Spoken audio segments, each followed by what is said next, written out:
Feynman is a famous Caltech professor who helped create the atomic bomb and also later in his career helped debug the Challenger explosion. I would say of the two things that are the most interesting, I would say the Challenger explosion was the most interesting for me when I read through how he was able to get into the details, interview people, and then understand the nature of bureaucracy and then really get to the root problem, which was that there was a rubber seal that wasn't able to withstand the cold. It had already been identified by engineers, but the management of NASA had actually created the problem by talking more about power than about solutions. And that was really a situation where looking at this as someone who's been an engineering manager and an engineer, I really appreciate that kind of style. And if you look at his blackboard on the day of his death, he had two pieces of wisdom. He said, "What I cannot create, I do not understand." And he also had, "Know how to solve every problem that has been solved."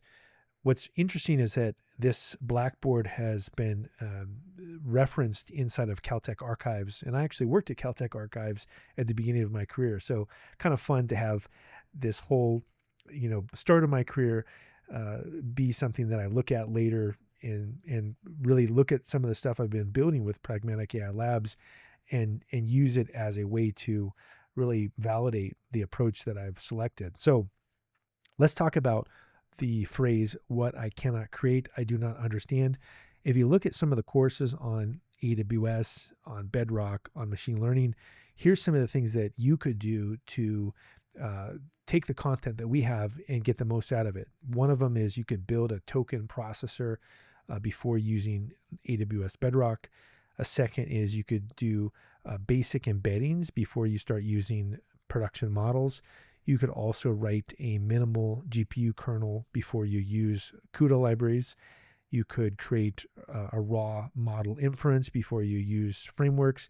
You could also deploy manual servers before using cloud services. So if you go through and create these things yourself, and you can use some of the starter code that we have as a good place to begin this process, it's a great way to really get into the weeds. Second is know how to solve every problem that's been solved. What this means is that you should be able to study things that have been successful in the past. So can you study successful AI system architectures? Can you read and re-implement key machine learning papers? Can you analyze existing model deployment patterns?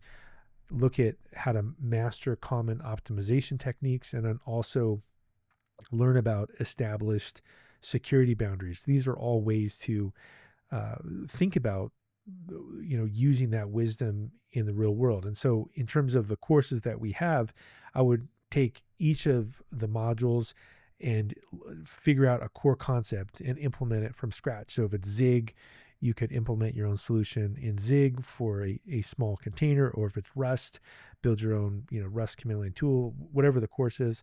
Then I would graduate to the frameworks only after you have done a raw implementation. You could also break systems. So you could take some of the starter code that we have on Pragmatic AI Labs and actually make it not work intentionally, and then see if you can figure out how to put it back together.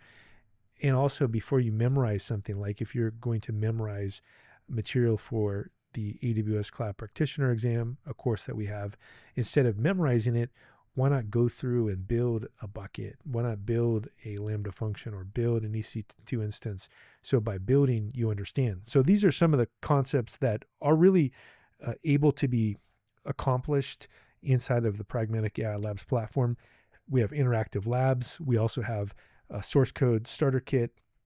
And we also have a very diverse set of languages, from Python to Rust to SQL to Bash to Zig. And it allows you to really think about things using first principles and follow the guidance of somebody like Feynman. What you cannot create, you don't understand. And how do you solve problems? You solve the problems in a way where they've been solved before, so that you can understand how to add your own special implementation on it. So that's really the mindset of Pragmatic AI Labs is we've had a lot of foundational knowledge from places like Caltech that have seeped into the way we think about things, and we think about things in a very different way. And hopefully you can be part of the journey with us. And thanks for being a participant in the Pragmatic AI Labs community.